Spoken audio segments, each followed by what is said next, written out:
Boy, our security team had to send out the graphic last night to make sure that Joel Klatt, everyone knew Joel Klatt was joining us via Zoom, and we're not going to be in studio with us. Alabama fans were calling him for targeting over the weekend, that he was hitting them on crackback blocks all weekend. But Klatt is joining us now, not in studio. He is joining us via the Zoom today from somewhere undisclosed, not in our studio. He is brought to you each week also by MyBookie, mybookie.ag, code next round. He's on the JohnstonRVCenter.com hotline. What's up, Klatt? How are you? I'm good. How are you guys? Yeah, I mean, hey, you guys don't like the thought of not getting in the playoff as a two-loss team. Would have been the first two-loss team in the history of the playoff to go, Hey, I mean, it's fine. I think the thing that is frustrating is this notion that I somehow hate Alabama. That couldn't be further from the truth. I don't know how many times talked about how they are on the best run in the history of the sport. Nick Saban's the greatest coach that I've ever seen whatsoever. But because I don't think that they were going to win the argument for the playoff this year, I somehow hate Alabama. But that's part and parcel to this position. So it is what it is. So is it most deserving or the four best teams? Yeah, it's somewhere in the middle, and it always has been, and I think that's what everyone wants it to be, so black and white. And I know that they say like, well, it's supposed to be four best teams. Yeah, but it's not always. And it's always going to be in the gray area. Listen, I've argued before, and I still hold this position. If it were up to me at the creation of this 14 playoff, I would have put a stipulation that you had to win your conference in order to go. Right. So and I've said that many, many times. So from my estimation, did any of them have a good argument? No, we were arguing between three flawed resumes because in this unique year, we had three conference champions that weren't even really close. Okay. So now all of a sudden you've got two spots, normally just one, maybe. And so that's why these teams that maybe didn't win their championship, it was so clear that they're going to win that fourth spot. Now we've got two spots. And so you're arguing between a number of different resumes, and they were all flawed. Every one of them had a major flaw. And in the end, I think that the committee did what they generally do, which is they take the path of least resistance. They've done that all 8 years, and they did it again this year. It was going to be, let's just put it was going to be more of a stretch to include Alabama than not include Alabama. And I know that Bama fans can't stand that, and that's all well and good, but it is what it is. I did find it interesting. I mean, Nick Saban did on Saturday night what he's supposed to do. If I play for Nick Saban, I want him out there fighting for our chances to go to the playoff and arguing for our chances to go to the playoff. And I made a snide comment on the broadcast in the Big Ten, I guess Nick Saban's going to come on and lobby for his team, so good for him. And by the way, cut and paste any name that was going to come on there, because again, my problem is with the system that now we have to have these lobbying sessions in order to get involved or invited into what has become a 4-team invitational. So certainly not his problem. And Alabama and everybody at the sports information team, Josh Maxson, they did exactly what they should do. Listen, if you're going to offer Nick Saban to a television company, they're going to put him on because he's the best of all time. But I don't love the fact that in our sport, we've got to sit there and we've got coaches that are going to lobby. By the way, there were other coaches that were afforded or offered that spot once, not that particular spot, but once Nick was going to come on, let's just say we offered others the same opportunity, it was declined. So, I mean, it is what it is. Joel Klatt is with us. We've got the four teams. It was the way all three of us voted. We did that on Saturday afternoon as well. Well, why don't you guys get hate? Why do I always just receive the hate? You guys have the same. I'm just saying things that you say, but I get the hate. What's up with that? Well, because we follow it up with funny jokes and laugh. Yeah, that's right. Like no, but I love you. We do a little southern charm. But the interesting thing, Klatt, is that what you call it? Southern charm, yes, done away. Yes. Okay, interesting. Alabama fans aren't going to tell you this, but the majority of Alabama fans said, "Look, I don't think we deserve to be in." No, that's right. That's right. And there was actually a good number even on social media, which is not where you find reasoned opinions generally, that, were in my mentions and discussing that this year, and you guys know this, Alabama hasn't been what they have been during the course of this run. You look at the one possession games. You look at the COVID year. I believe they only had one possession game, if I'm not mistaken, and they had 5 this year. Lost 2 of them. So it's not a dominant year. And basically it came down to this. The 3 best arguments for Alabama, if you're making the case of the 3 teams, the 3 best arguments, and Nick Saban tried to do this, was Vegas would probably favor us. Our losses are really good, and we had injuries. Those aren't going to win the argument. Like, they're fine, and they're true. I'm not saying that they're not true, but they're just not going to win the argument. In particular, when you've got a team like TCU that had 2 more wins, finished 12-0 in the regular season. Would you guys beat TCU? I don't know. Probably. You'd be favored. You were favored against LSU. So I'm not, I'm throwing Vegas out in that sense. That can't be a metric. And then candidly, like, you can't tell me your losses were great and get in. If that's the case, then USC should get in because, Utah is a decent loss as well. So I don't know. It's a flawed system, guys. I'm looking forward to 24. When we get 12, we're going to move this discussion and debate back between the 12th and 13th team rather than the 4th and 5th team. And I look forward to that because it would be great debating Florida State or Washington this year, who belong to get in there. It would be really fun. Joel Klatt is Which with is us. Great because it's like, well, never mind. I digress. Go ahead, Dunaway. Go ahead. Joel Klatt is with us.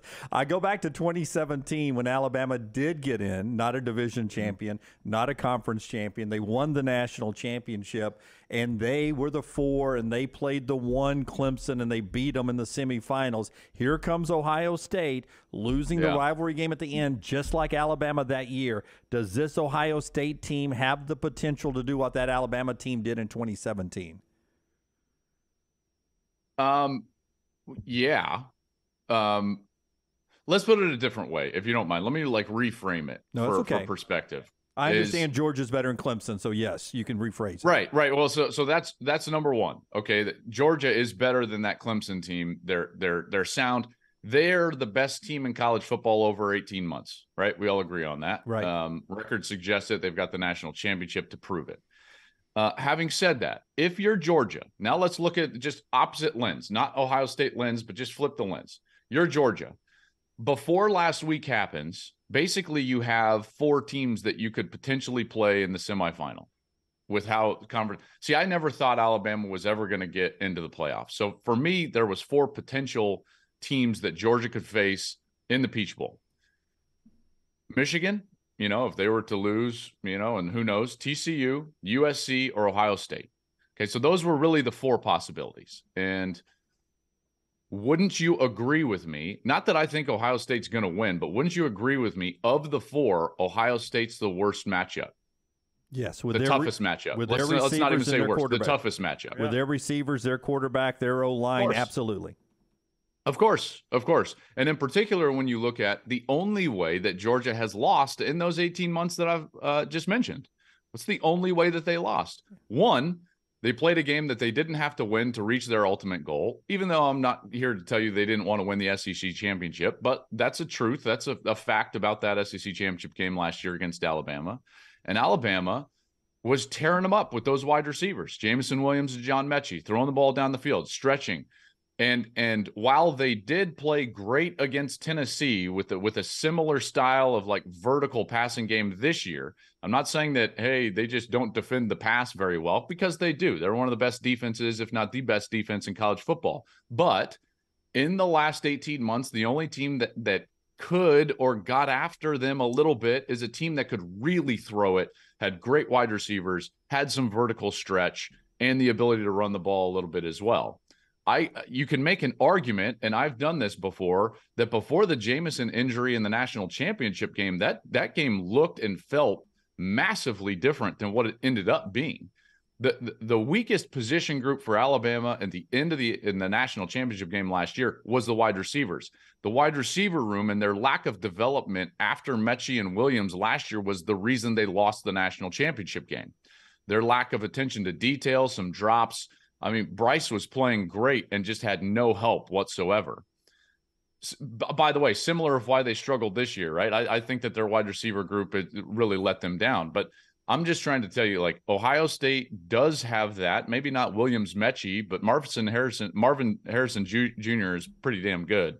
So if you're Georgia, what's the one matchup that you probably didn't want to see, although you probably feel like you can win anyways? It would be Ohio State. So what did they get for going undefeated the year after they win the national championship? Well, yes, they get a home game, but they get the worst possible matchup in the semi that they could have gotten.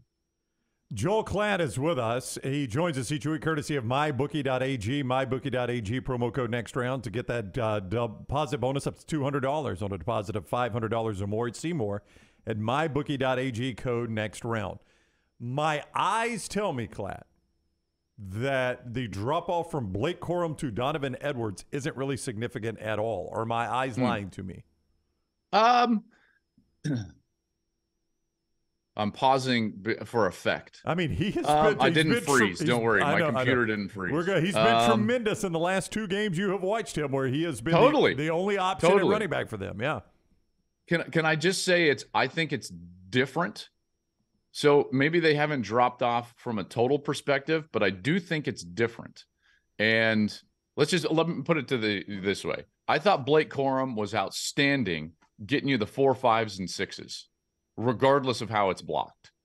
And they would just kind of eat it up during the course of the game. Now, that doesn't mean that he couldn't pop one or didn't, have some explosive runs. But Donovan will give you some 1, 2s, and 3s, and then the home run. And because of that, they have felt different in these last 2 games than what they were, like, let's say, earlier in the year and some of those games that I covered in mid-season. Because of that, I do think that they're a little bit more reliant on J.J. McCarthy now than they were with Blake Corum. Because, again, they don't have the ability to just wear you out, bring in a fresh Edwards.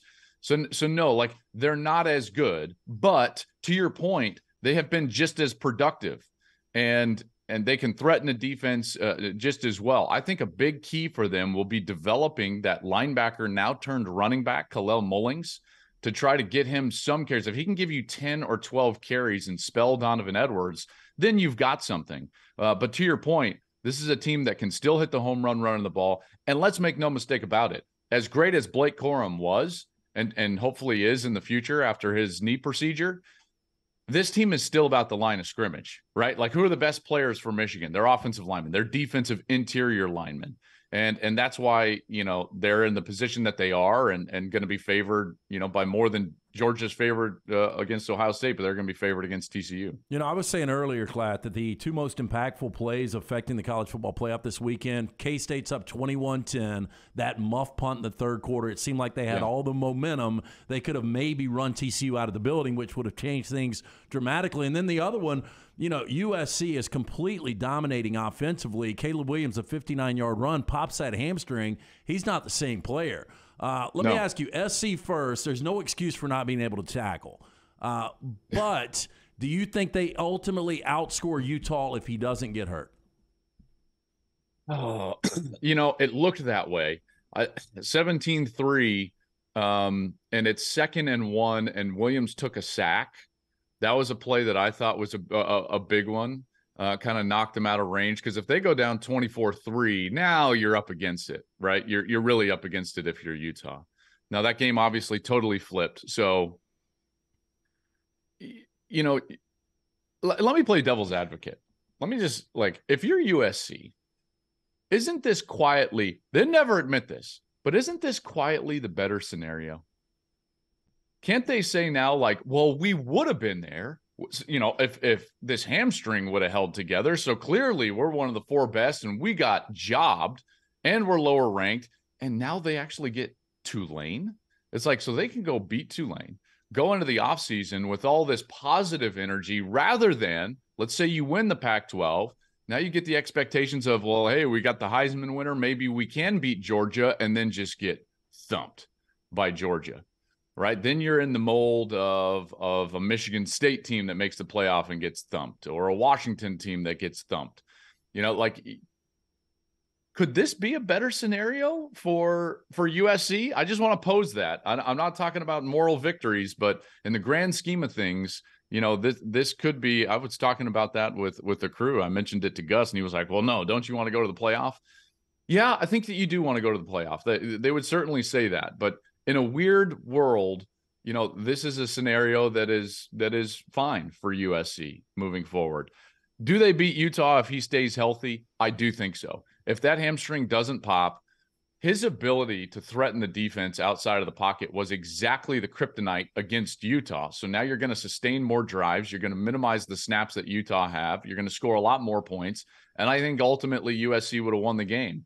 What ends up showing up, though, he pops his hamstring. He can't run around. You can't sustain drives. And now your defense has to go out there and sustain itself. Nope, not going to happen. Not when number 7 can literally not tackle air. I know it'd be hard to tackle air, but it's like, that was some Jones Junior High School tackling out there. It was pathetic, and they've got to fix that. They've got to fix that. I understand what you're saying about the long game for Lincoln Riley and USC. I agree with you there. We had some conference champion upsets that would have been automatically into the 12-team playoff, and then Clemson changed quarterback and won their conference as well. Which one of those 3 teams, Kansas State, Utah, or Clemson, if we had a 12-team format, do you think would make the most noise? Which one of those 3 would be most dangerous? Probably Clemson with Klubnik, because their roster is more on par with some of the other playoff teams. But with DJ, it just wasn't happening. It really wasn't happening all year. I know he played well on the road against Wake Forest. Remember that earlier in the year, and people thought, okay, like this is turning around. But it just never materialized with DJ. And Klubnik clearly gives him something else. It was markedly different. When he came into the game, what they were doing offensively, how efficient that they were going to be. So I would say Clemson, but I would tell you this: no one would want to go play Utah or Kansas State, right? Like those 2 teams are physical, they're sound. You might beat them, but it's going to take everything out of you in order to do that. And they're ask Ohio State last year in the Rose Bowl. Both those teams are freaking well coached. You watched Utah's defense the other night. It was like watching an instruction video on how to tackle and play defense. That's exactly right. And Kyle Whittingham, I think Kyle Whittingham is a top 5 coach in the sport. I just do. I know that sounds crazy, guys, but think about what that guy has done. It's Utah. They're not supposed to be like this. Now they're back-to-back Pac-12 champions, going to the Rose Bowl a second time. They're the toughest team in the conference. And like USC and Oregon just don't have an answer for Utah. Think about that for a moment. Kyle Whittingham is one hell of a coach. All right, I know from our text you're excited about getting primetime to your old school, Colorado. Yes, sir. Some people are dinging him for this video that has leaked out, him telling guys, hey, you're just going to hit the portal. Just give us your overall thoughts on this, though. Listen, if I was sitting in that room, would I love it? No. Is Deion one of one and going to approach this totally different than anybody else? Yes, absolutely. And in some ways, it's like, does Deion think he's going to win with the kids that are in that room? I've watched that film, trust me. And it's like, no, the answer is no. So that sounds harsh. And do I love the way that it was delivered? Maybe not. But at the same time, he's been brought in to do something very specific. And I would say this about Deion. People are going to have an opinion one way or the other, but they're going to have an opinion. Why? Because they're going to talk about him. And that's exactly what Colorado desperately needs. They have been a total non-factor in college football since 2006, save for one season when they played for a Pac-12 title game under Mike McIntyre. If you got a text or a DM from a Colorado coach, it would be like, nope, it's just a quick delete. Now, it doesn't matter if you're the top recruit in the country or, number 100 or 150. You get a DM from Deion Sanders, you're responding. Period. And you can talk about the fit and local recruiting base and all these things that we would normally talk about when it comes to coaches and if they're going to work in a certain location. But this guy is one of one. Okay. He is, if you were ranking charisma in college football coaches, he's number 1. And then you got to go to like 99 before you can find another coach. Like there's that big of a gap. It's just totally different. It's totally outside the box. And I would argue it's totally independent of fit. And it's independent of local recruiting base. He is the recruiting base. He is the fit. Boulder's now fitting into Deion Sanders. He's the sun. We're all revolving around him. And he's one of the only coaches that can say that. The only other one that's even remotely close to that is Nick Saban. right? He is the sun at Alabama. Everything else rotates around him. He can send a DM or a text to anybody in the country. It will be responded to. Now, you can also say that about Deion Sanders, even at Colorado. And if you're a top 100 recruit, I would be shocked if you don't see the list of 3 or 4 now start to include Colorado. And just out of curiosity, they're going to go up there. And the secret power at Colorado, guys, if you haven't been there, and Bill McCartney used to say this all the time before he started really getting it rolling at Colorado and won a national championship. He said the secret to Colorado is just getting them there. You drive over that hill, right there, you know, there's McCarthy Road right there. I know you guys don't know this, and then you drive over the hill, Floyd's Hill, and there you go, and you see the Flatirons and you see Boulder, and the campus is laid out. And he thought that that was the secret. You get them there on a visit and you can steal them. And he did that and won a national championship. And I'm not going to be shocked at all if Deion starts rising up the recruiting ranks, getting these transfer kids, and that Colorado's a major player in college football. Do you know who comedian John Reap is? I don't. I'm sorry. No, it's okay. He was the Hemi guy, the Dodge Ram Hemi truck guy. Oh, okay. Yeah. The reason I bring him up, we had him on the show, and he told us a story that he was driving like some kind of shit wagon, and his agent called up Dodge, and they said, he's promoting your brand. You need to put him in a Hemi. With that said, has Cadillac put you in a Lyric? I have one on order. Yes. Okay. Look at Klatt. I love it. It looks like a cool car. Joel Klatt. I can't wait. We'll see. I'll let you know. Oh man. Klatt. By the way, what? I grew up with like a son of a Marine. You know, my dad was a school teacher. My mom didn't work until I was in 3rd grade. Stayed home with us as kids. She made my clothes when I was in 2nd grade. Right? Like we had nothing. And so like my dad texted me, he's like, I just saw your Cadillac commercial. And then he just put like the eye emoji and he was like, who would have thought? And I'm like, I know, right? Yeah, This is pretty wild. That's a great story. I love it. Now, if you just show up in a sport coat like Gus had on Saturday night, your dad will really love it. I don't know if I can pull that one off, boys. Hey, that was postseason fit's what that was, man. Postseason fit. Joel Klatt. All right, Klatt, thank you for the time. We'll see you next week. You bet. Have a good one, guys. All right, buddy, you too. Klatt with us each week, courtesy of our friends at MyBookie.ag. Code next round. MyBookie.ag code next round gets you a deposit of $500 more. You could claim a bonus of up to $200 with that code next round. MyBookie.ag code next round. Klatt on the JohnstonRVCenter.com. Tulsa Talks hotline.